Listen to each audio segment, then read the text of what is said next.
It's heating up nicely. You see every now and then a little puff of steam coming out, which is cold steel and a little bit of flux. But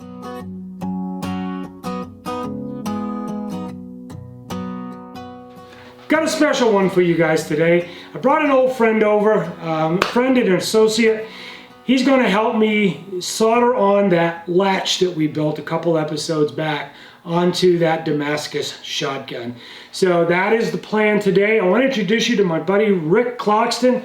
Rick is a gun guy extraordinary. He's been around the industry for a long time. Rick and I both worked for Ruger. I worked there for 44 years. You worked there? 40 and a half. 40 and a half. So we've got a lot of time there together. I started in the wood department. Ricky, you started in? Just a standard machine shop. Both of us worked our way up through the ranks, which I think is the way that I like to say people should do things. You learn projects from the bottom up, and you bring in the skills, you learn the skills, and you get better every day that you do this stuff. Ricky ended up being in product design, product development. He was ended up being a master machinist, tool maker. I believe, Rick, you were on the development for the Scout rifle. That was just one of the projects. I was on the development of quite a few guns. And I really enjoyed myself as doing design work, and I did most of the prototyping for about 10, 12 years. So I built a lot of guns. Yes, he did. Ricky also was an associate of Dietrich Appel. Dietrich was a German gunmaker, designer? Gunmaker. Gunmaker, okay. Dietrich came from Germany over to the U.S., moved to New Hampshire. He owned his own company. New England Custom Guns, okay, which is still in business, although he's long gone. Yeah, Dietrich passed away. Ricky's had a lot of experiences with the German Gun Collectors Guild. Yeah. And Gun Collectors Association. Yeah, so you've been around the world. Yeah, I've been around. Been to Germany. Yeah. I had a great time over there. Yeah, so we got to visit a lot of the German gun makers when he was here. Anyway, Ricky also was part of the development team on Ruger's side-by-side shotgun. Ricky's also a big fan of the old side-by-side shotguns. Whenever I ran into a problem, it was Ricky that I knocked on his door and I said, Ricky, I don't know how to fix or solve a problem that I have with this shotgun. So Ricky also set up some of the rib soldering and brazing processes for the side-by-side. So I couldn't think of a better guy to come over and help me get this little piece soldered on.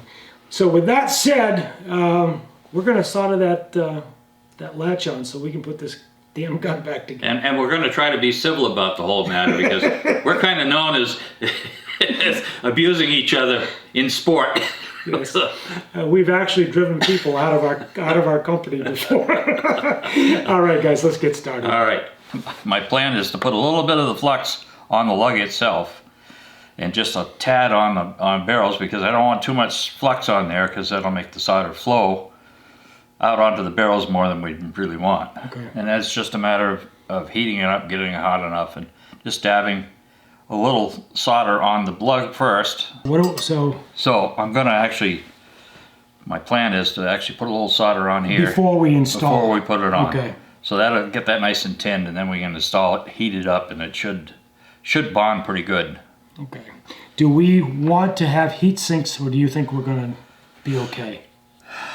Well, I would hope that we won't need heat sinks, but if we need them, we can put something on there. Well, just a couple of wet rags. I mean, I can go get a wet rag. Yeah. Yeah, I'm just talking to you now. Yeah.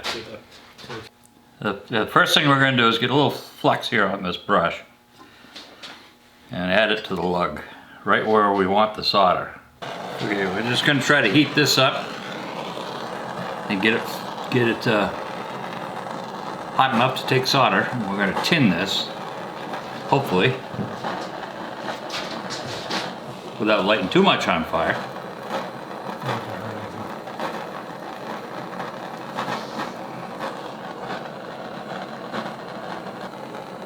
It's amazing how much a small piece of steel will absorb heat.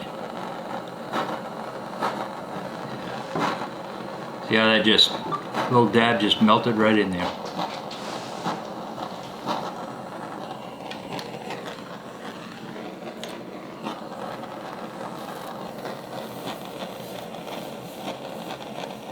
Pretty good tinning on that side.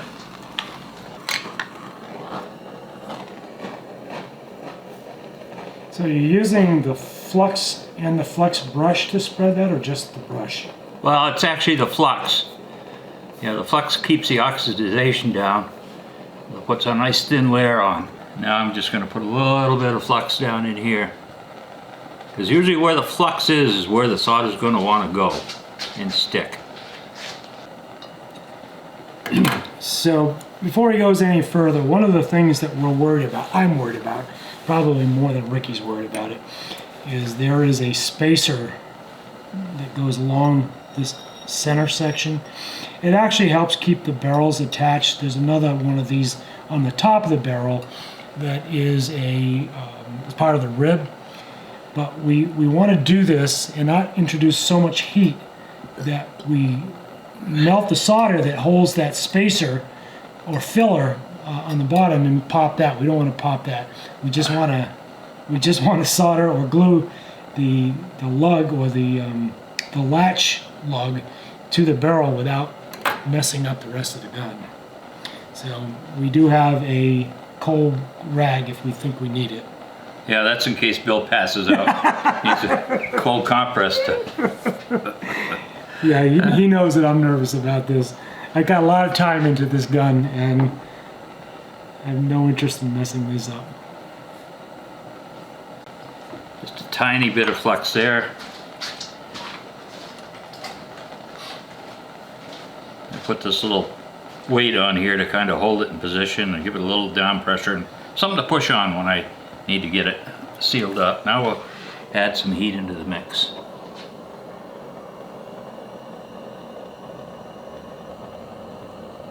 So you're heating the block, not the barrels. Yeah, I'm going to let the heat transfer as much as I can from the block to the barrels rather than put direct heat on the barrels.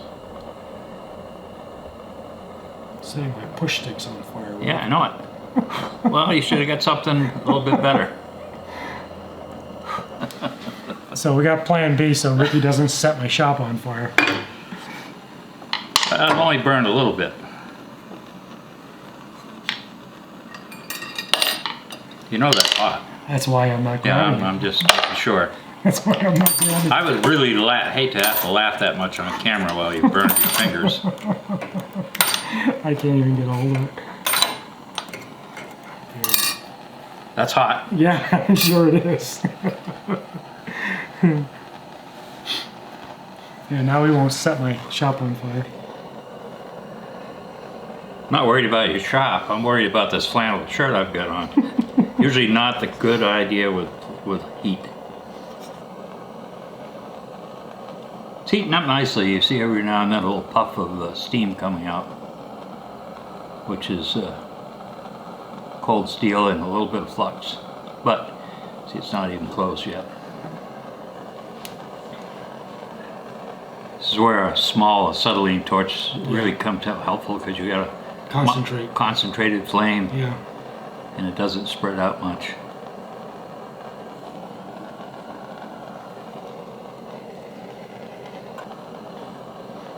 Two hours later. That bead of lead solder is just sitting there. Yeah. Oh, it's spreading. It's spreading. It is. It's spreading. It did. It just went in. It's right on the edge of getting the barrels hot enough. The lug's hot enough, but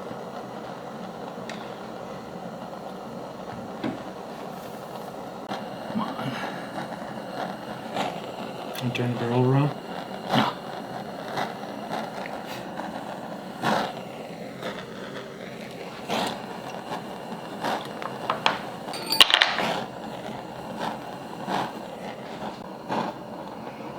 See, it's a delicate balance.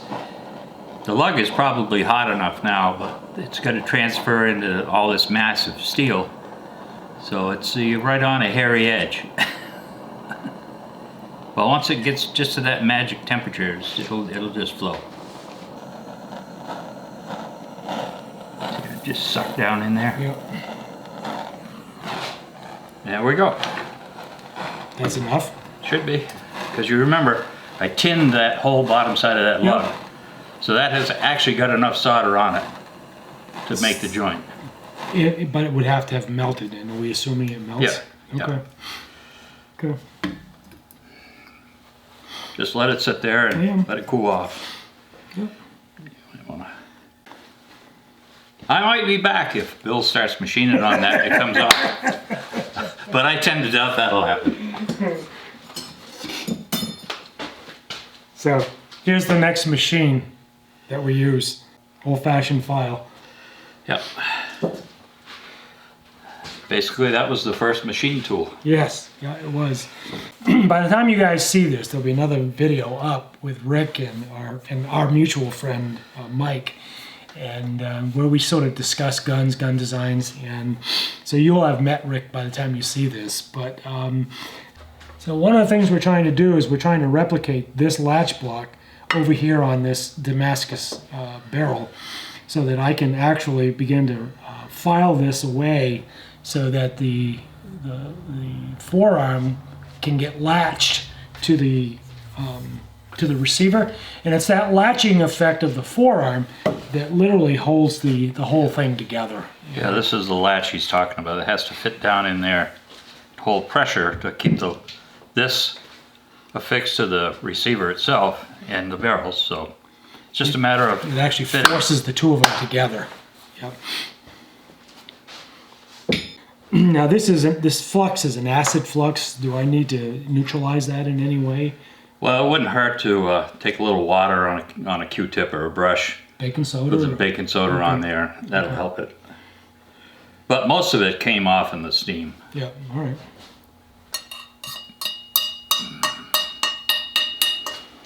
That's it. We're good to go. We're attached. And here's the nice thing about it.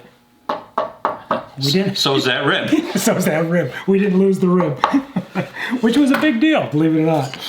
All right, Rick, thank you very much, my friend. Oh, no problem. And we can now go to the next phase of this, which is getting that latch fit. Once the latch is fit, then I can blue the barrels. I'm going to use something from Mark Lee called Slow Rust Blue. I've used it before. It's specifically formulated for Damascus, and it allows that Damascus pattern to stay intact as it takes on the grayish blue color that would be typical of these guns back in the period. Yeah, and you'll see it when he's done, but this has actually got fantastic twist steel in it. Yeah, it is a beautiful, beautiful gun. Really nice Damascus. Yep. There we go. I don't know where I am. Well, I wondered that question myself. Where are you, Bill? I can't find you. Anyway, we're going to end it right here. Like I said early on, Rick and I have known each other for a long time. Rick and I actually build guitars together. We are both studying with a master luthier right here in our hometown. The guy is world-renowned, world-known, one of the best in the business. And Al has been one of our mentors and teachers for the last 12 years. So Rick and I are both craftsmen.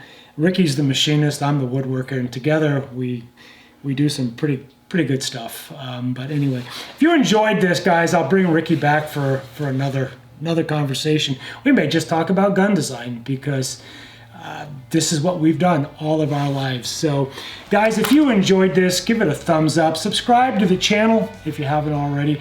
That subscription really helps YouTube know that this is a channel worth watching.